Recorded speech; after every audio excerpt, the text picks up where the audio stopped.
Ici, les médias. Le magazine des médias En africains. Afrique, 500 films africains vendus au marché international des programmes de télévision. C'est un record de bonnes affaires. La satisfaction est au rendez-vous chez la société Côte-Ouest Audiovisuel au terme de sa participation au marché international des programmes de télévision tenu à Cannes, en France. Alors, ils sont en ligne avec nous, Ismaël et Edita Nefertiti. Ismaël, bonjour. Bonjour Aimé Désiré, bonjour à tous. Ismaël, contrairement à la tendance observée il y a une vingtaine d'années déjà, on retrouve de moins en moins des telenovelas sur les chaînes de télévision africaines. C'est du moins le cas du Cameroun, du Tchad, du Gabon et peut-être d'autres pays. Alors, peut-être serait-il précipité de le dire, Ismaël. Est-ce qu'on peut parler de la mort programmée des telenovelas sur les chaînes africaines déjà? Il faut le dire, Aimé Désiré, il faut le dire sans peut-être de se tromper, en répondant donc par l'affirmative que l'Afrique évolue et les feuilletons, les films de chez nous évoluent également, donc ça prend également de l'ampleur. Et l'Afrique elle-même, l'Afrique en elle-même a connu au fil donc de ces dernières années la naissance d'une génération donc de cinéastes, de metteurs en scène, réalisateurs et producteurs de films et même des mécènes qui aujourd'hui encouragent également la force. Donc en fait, ils ont également fait donc une génération donc de films vendables et feuilletons vendables et consommables sur place avec un contenu aussi concordant donc aux histoires de chez nous, c'est-à-dire que il est bien intéressant pour nous donc de voir les acteurs qu'on peut toucher au jour le jour, on peut facilement donc les aborder et que d'ailleurs de regarder un petit peu ce qui vient ailleurs, surtout quand on ne sait même pas l'année de production de ces telenovelas. Et même pour avoir derrière ces films, ces telenovelas, il faut avoir une licence. Et la licence, on sait combien ça coûte cher. Donc, ça coûte cher pour les télévisions de chez nous.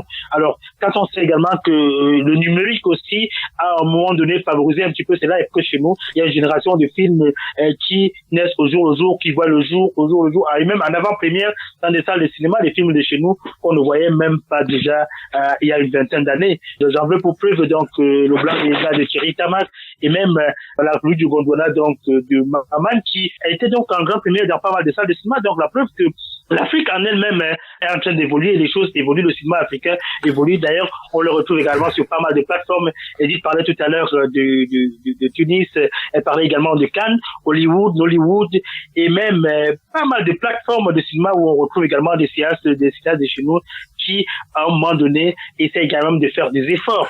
Ces choses ne voyait pas il y a une vingtaine d'années. Donc, à quoi bon de laisser ce qui est tout prêt pour aller chercher ce qui se passe ailleurs? Il serait plus intéressant pour nous donc de consommer chez nous. Et voilà pourquoi je te répondrai par l'affirmative que les télévisions là le temps prendront une fin également chez nous et puis voilà on ne s'intéressera plus, même d'ailleurs il serait plus facile pour nous de voir des acteurs comme chez nous plutôt qu'à copier ce qui se passe ailleurs ou encore plutôt qu'à débourser des sommes faramineuses pour aller chercher ailleurs, encore que pour avoir une licence il faut débourser.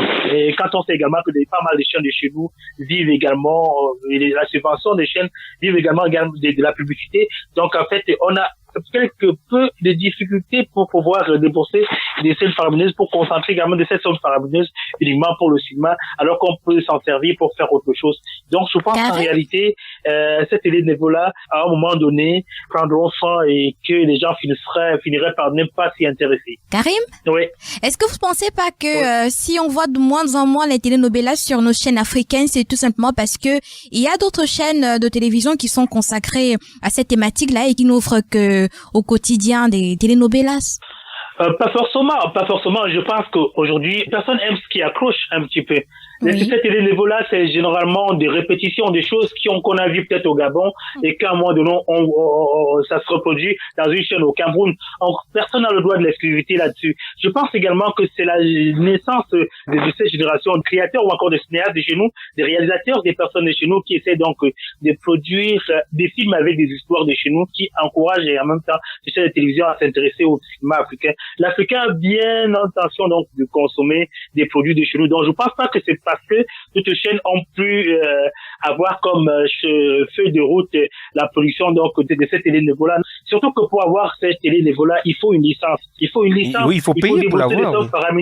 Vous parlez de sommes faramineuses, mais c'est pas tant que ça. On sait que les telenovelas sont des produits plutôt bon marché. Non, c'est pas facile. Quand vous faites l'économie des médias, vous comprenez que non, les films que l'on peut acheter sur le marché pour consommer à la maison n'a rien à voir avec ce qu'on pourrait utiliser ça pour des chaînes de télévision. C'est-à-dire que c'est un but commercial et puis ça peut vous attirer des ennuis, ça peut donc générer donc des poursuites judiciaires. Donc c'est pour ça que il vaudrait mieux pour une chaîne de télévision qui ne souhaiterait pas donc avoir des soucis judiciaires de pouvoir s'acquitter d'une licence pour pouvoir diffuser ces films-là sur ses antennes. Oui. Alors Karim, merci d'avoir répondu aux questions d'Islamien, sauf si Philomène a une question. Non, ça va, merci beaucoup. À la semaine prochaine, mes désirés. Ici, les médias. Production Adapro.